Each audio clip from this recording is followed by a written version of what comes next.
পালায় বিয়া করার তো মজাই আলাদা। কোনো টাকা পয়সা খরচ হয় না, আত্মীয় স্বজনদের দাওয়াত দিতে হয় না, বেশি সময় লাগে না, খালি কাজে অফিসে যাও আর বিয়া করো। কিন্তু টুম্পা, আমি একটা জিনিস বুঝলাম না, তোমার বাপের এত টাকা পয়সা ধন সম্পত্তি থাকার পরেও তুমি আমার মতো একটা সালহীন খয়রাতিরে কেন বিয়া করলে? এই, তোমার অন্য কোনো সমস্যা নাই তো? আমার কোনো সমস্যা নাই। আমি তোমার বিয়া করছি কারণ আমার একটা বিয়া করা দরকার, আমার জামাইয়ের দরকার। সেই জন্য আমার বাপে জায়গায় জায়গায় বাকি খায়। বাকির টাকা কেউ চাইলেই তারে কয় আমার মায়ের তোমার কাছে বিয়া দিয়ে দিব। এই কইরা কইরা আমার বিয়া করার ক্যান্ডিডেট সেই পর্যন্ত 25 জন খাড় করাইছে। এইভাবে চলতে থাকলে আমার বাপে তো কারোর সাথে আমার বিয়া দিব না, কারণ আমার বিয়া দিলেই তো সে আর কারোর সামনে মুলা ঝুলাইতে পারবো না। এই জন্য আমি তোমার বিয়া করে ফেলাইছি। তবে একটা কথা জানি না, খুব ভালো লাগছে যে তুমি আমার ভালোবাসো। আমি বলার সাথে সাথেই কি সুন্দর কাজী অফিসে নিয়ে এসে টুক করে আমার বিয়ে করে ফেললা। আচ্ছা, আমার কবে থেকে ভালোবাসো তুমি? জি না, আমি তোমারে ভালোবেসে বিয়া করি নাই। তুমি আমার ভালোবেসে বিয়ে করো নাই? তো বিয়ে করছো কে? তোমার আব্বার উপর প্রতিশোধ দেওয়ার জন্য। প্রতিশোধ মানে কিসের প্রতিশোধ? একটা সময় আমার আব্বা তোমার বাড়িতে কাজ করতো, এখনো 6 বছরের বেতন বাকি আছে, তোমার আব্বাই টাকা দেয় নাই। এরপরেও তোমার আব্বা আমার রাস্তাঘাটে যেখানে দেখে সেইখানে ছোট লোকের পোলা বলে। তখন থেকে আমি মনে মনে সিদ্ধান্ত নিছি, এই ছোট লোকের পোলা একদিন তোর মেয়ারে বিয়া করবো। যেই মুখে তুই আমার ছোট লোকের পোলা কইছস, সেই মুখে তুই আমার জামাই কবি। আর সেই জামাই ডাক শোনার জন্যই আমি তোমার বিয়া করছি। তবে আমার মনে হয় ভবিষ্যতে আমি তোমার ভালোবাসি, কারণ তোমার চেহারা খুবই সুন্দর। হায় আল্লাহ, তোমার বাপে আমগো বাড়িতে কাম করছে? মানে তুমি কাজের লোকের পোলা? আমার আব্বা তো তোমার দুই চোখে দেখতে পারবো না, কারণ সে ফকিনি পছন্দ করে না। সে পছন্দ করে বড় লোক, যাতে তাকে বাঙ্গায় খাইতে পারে। হায় আল্লাহ, তোমার বিয়ে করে তো আমি বড় ভুল করে লাইছি। আমার আব্বা তোমার জীবনে আমার জামাই হিসেবে মাইনে নিব না। টুম্পা, তুমি শুধু একবার তোমাদের বাড়িতে আমার নিয়ে চলো, শুধু জামাই হিসেবে না, সে আমার বাপ ডাকবো দরকার হইলে। কারণ আমার নাম সানি, শ্বশুরকে কিভাবে মানাইতে হয় আমি খুব ভালো করে জানি। না না না না না, আমি তোমার আমগো বাড়ি নিতে পারবো না। আমার আব্বাই জানলে বাসর হওয়ার আগেই আমগো ডিভোর্স হইবে। আমাকে বিয়া হইছে, বাসরও হইব, সেটা তোমাকে বাড়িতে, তোমার বাপের পাশের রুমে। চলো তোমাদের বাড়িতে। না না না, আমি বাড়ি যেতে পারবো না। আব্বাই যদি জানে আমি কাজের লোকের পোলারে বিয়ে করছি, আমারে খুন করে ফেলাইবো। আমি বাইসে থাকতে আমার বউরে খুন করে ফেলাইবো, এমন বাপের বেটা পৃথিবীতে জন্ম নেয় নাই। টুম্পা, তুমি কোনো চিন্তা করো না, আমি ভাঙিয়ে দেবো তোমার বাপের সকল বড়াই। আজ থেকে হবে জামাই শ্বশুরের লড়াই। আজকে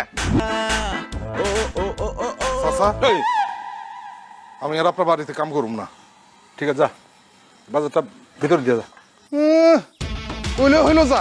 গত 1টা বছর ধরে আপনার বাড়িতে আমি কাম করতেছি, আপনি আমার 1টা মাসেরও বেতন দেন নাই। আজকে যদি আপনি আমার পুরা বেতন না দেন, তাহলে কিন্তু তাহলে কি করবি? আপনার মায়ের টুম্পারে জোর করে তুলে নিয়ে যায় বিয়ে করে ফেলাম। তাহলে আমি বেতনের টাকা না দিলে তুই আমার মেয়ের টুম্পারে বিয়ে করবি? জি, বিয়ে করবি। হ্যাঁ, বিয়ে করতে অনেক টাকা লাগে, টাকা আছে? আপনি তো আমার ঠিক মতো বেতনই দেন না, টাকা জমা আমার কোথা থেকে?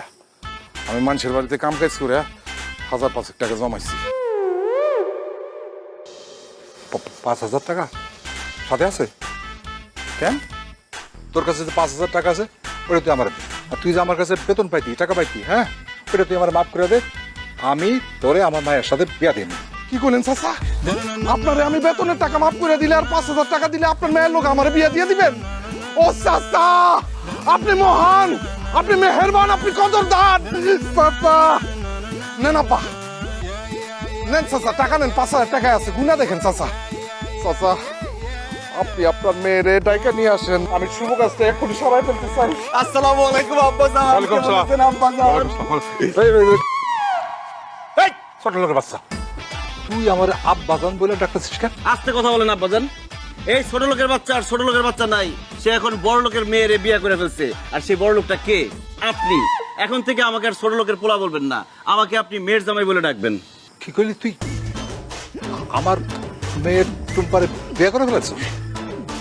এই টুম্পা, তুই সুপার খারাপ আছিস কেন? এই ছোট লোকের বাচ্চা কি কয়, এটা সত্যি? জিয়া বাব, সত্যি সানি আমারে বিয়ে করে ফেলাইছে। আমি এই বিয়ে মানি না।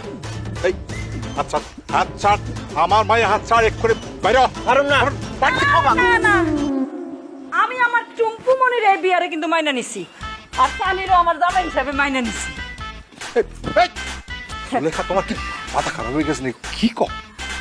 আরে ওর বাপ আমাকে বাড়িতে কামলা খাটতো, কাজের লোক ছিল, তারে আমি জামাই হিসেবে মানবো? অসম্ভব। এই বাইরে বাইরে। কিসের?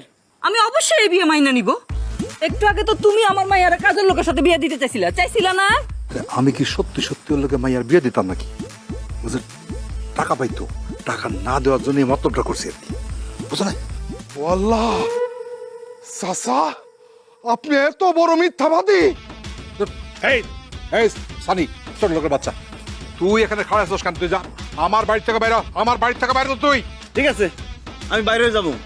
আগে আপনি আমারে জামাই বলে মাইনা নেন, আমারে একবার জামাই বাবাজি বলে ডাক দেন। জামাই বাবাজি ডাকটা শুই না, আমি খুশি মনে চলে যাবো। অসম্ভব, আমি তোরে জামাই হিসেবে মানি না। তুই আমার বাড়ির তখন এক্ষুনি বাইরে হবি। সানি, তোমার আমি জামাই হিসাবে মাইনা নিলাম। আমি বলতেছি, দুইবার বলতেছি, জামাই বাবাজি, জামাই বাবাজি, আসো আসো ঘরে আসো বাবাজি, আসো। আপনাকে অনেক ধন্যবাদ আম্মা, আপনি আমাকে জামাই হিসেবে মাইনা নিচ্ছেন। আমিও আপনাকে শাশুড়ি হিসেবে মাইনা নিলাম। আমার শ্বশুরের কোনো দরকার নাই, শ্বশুরের আদর যত্নের কোনো দরকার নাই, আমার শুধু শাশুড়ির আদর যত্ন হইলেই চলবে। আর সে আমার কি বলছে একটু আগে, যে আমার জামাই হিসেবে মানে না। কিসের জামাই হিসেবে মানে না? আমি তো আপনার শ্বশুর হিসেবে মানি না। তোরে আমি জামাই হিসেবে মানি না, মানি না, মানি না। তুই বাইরে, আমার বাড়ির তখন এক্ষুনি বাইরে। এই বাড়ি তো তোমার না। কার বাড়ি? এই বাড়ি আমার বাড়ি।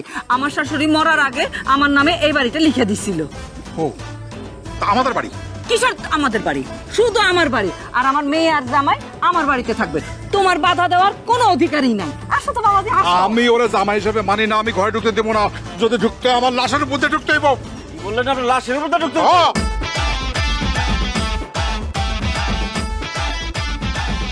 খুঁটি? এই! এটা কি দাবড়ি কেন? আপনি বললেন না এই বাড়িতে ঢুকতে হইলে বলে আপনার লাশের উপর দিয়ে ঢুকতে হইব, এই জন্য এই বডি দিয়ে একটা কোপ দিয়ে আপনার কল্লা ফলাই দেবো, তারপরে আপনার লাশ পরে থাকবো, আপনার লাশের উপর দিয়ে বাড়িতে ঢুকুম। কোনো কথা কেন না, আস্তে করে একটা কোপ দেবো। আম্মা পিছনে হাত ধরে ধরুন তো। থাক বাবাজি, থাক। আসো তো, আসো। আসো বউ, চলেন আম্মা। আসো, আসো।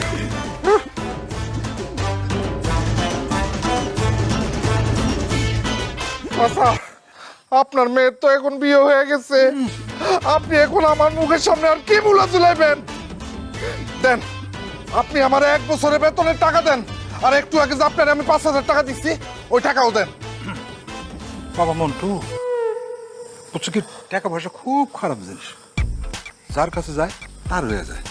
ওই যে তোমার 5,000 টাকা আমার কাছে আসছে না, ওইটা মনে করো এখন থেকে আমার, ঠিক আছে? কি কইতাছেন আপনি? এই চাচা? লাউটা কি করছি?